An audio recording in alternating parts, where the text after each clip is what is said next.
You get paid. Within minutes, the money starts disappearing. Rent, groceries, a bill you forgot about, something you didn't even plan to buy.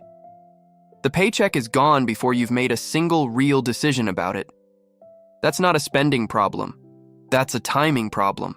And there's one move, made in the first 60 seconds after your money lands, that can rewrite how your entire financial life unfolds. Here's the entire rule in one sentence. The moment money lands in your account, part of it needs to leave for your future before it touches anything else. Not after bills, not after treating yourself for a hard week, before all of it.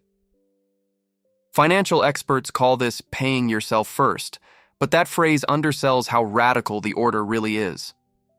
Most people treat saving like the last item on a list, something that only happens if there's anything left over. This flips the list upside down and puts your future at the top instead of the bottom. It sounds almost too simple to matter, but simple isn't the same as small. This one sequence, save first, spend second, does more work than any budgeting app, any spreadsheet, or any amount of willpower you've tried to force on yourself before. Waiting to save whatever's left after spending almost never works, and it's not about discipline. It's because spending expands to fill whatever space is available. Give your money room to move, and it finds a way to use every dollar. Automating that first transfer removes the fight entirely.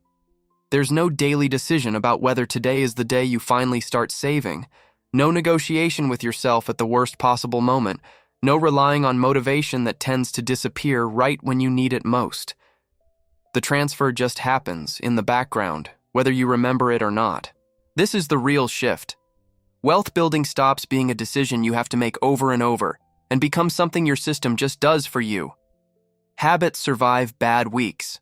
Willpower doesn't. Build the habit once and it keeps working long after the motivation that started it has completely worn off.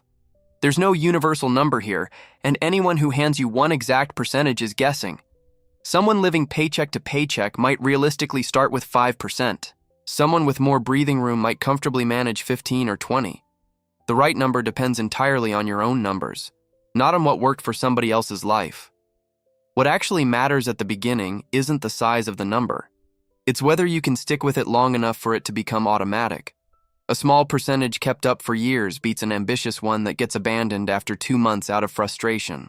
Start wherever feels sustainable, even if that number feels small at first.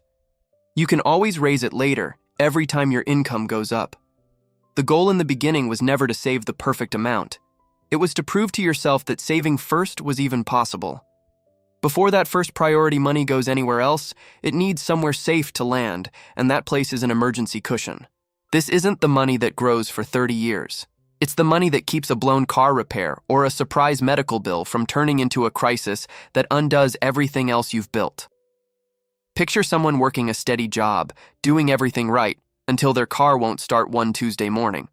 Without savings, that single repair bill turns into a credit card balance that takes months to pay down.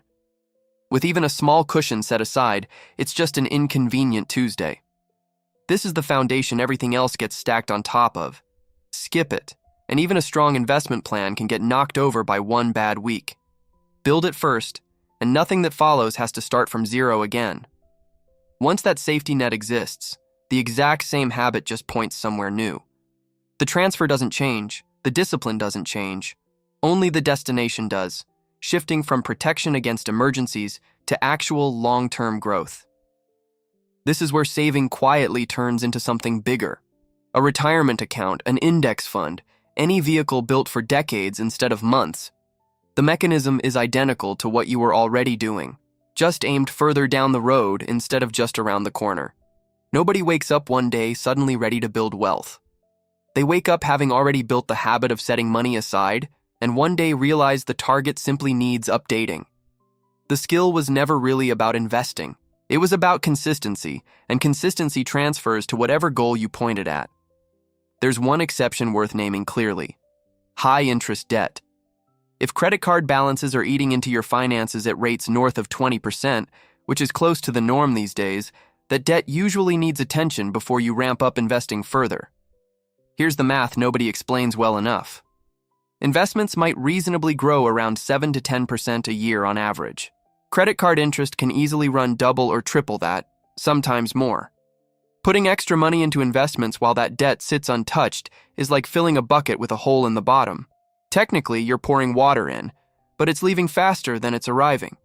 None of this cancels the paycheck rule. The safety net still comes first, and a small amount can still flow toward long-term goals. But if debt is bleeding you at a high rate, throwing everything at growth while ignoring the leak means working twice as hard for half the progress. Picture a paycheck of $2,000 landing in an account on a Friday morning. Before a single bill gets paid, before anything gets bought, $200 moves out immediately, off to savings, gone from the equation entirely. Now the entire month gets planned around $1,800, not $2,000. Rent gets paid from that number. Groceries come from that number. Whatever's left for going out or ordering takeout comes from that number too. Nothing about this requires more income or a stricter budget.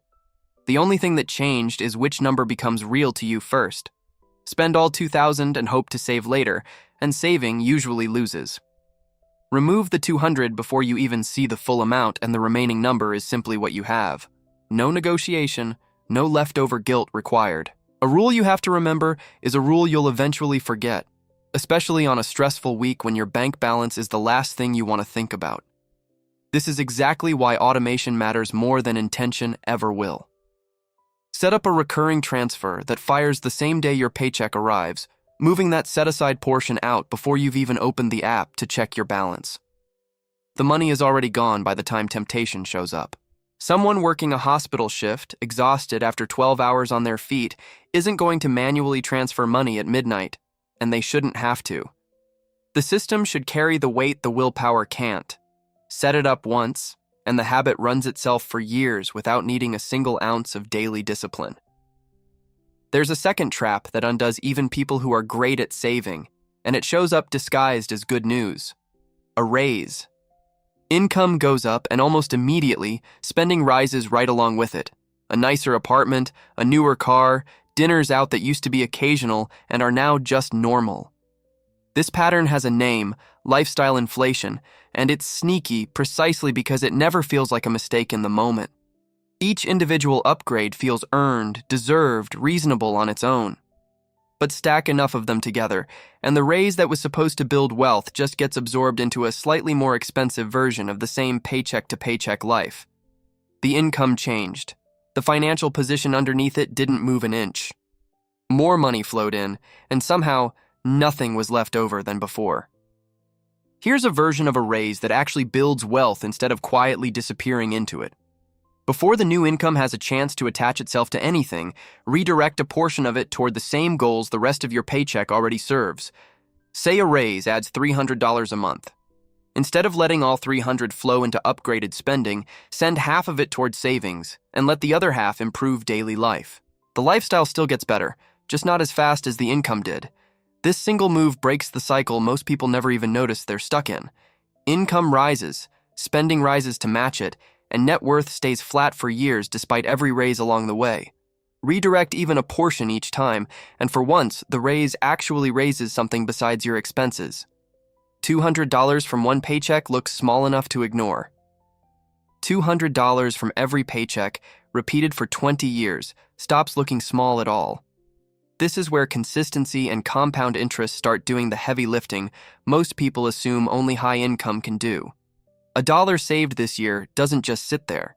It earns a return, and next year, that return earns its own return, stacking quietly on top of itself in the background whether you're paying attention or not. Nobody promises this turns into fast riches, and it shouldn't try to. What it actually offers is something steadier, a curve that starts flat, stays flat for years, and then bends upward in a way that surprises people who assumed nothing was happening. Time does what income alone never could. Strip away every detail and the whole system comes down to one repeatable sequence. Get paid, set money aside first, cover what you actually owe, then spend whatever's left with a clear conscience. Turn it into a ritual attached to payday itself. The same way brushing your teeth is attached to getting ready in the morning. Not a decision you relitigate every time, just something that happens because that's simply what payday means now. The question that used to run your financial life, how much can I spend, quietly gets replaced by a better one. How much needs to move first? That single swap repeated paycheck after paycheck, is the entire difference between a financial life that drifts and one that's actually being built on purpose. Earning more money was never the missing piece. Plenty of high earners still live paycheck to paycheck, not because their income is too small, but because the order was backwards from the very first dollar.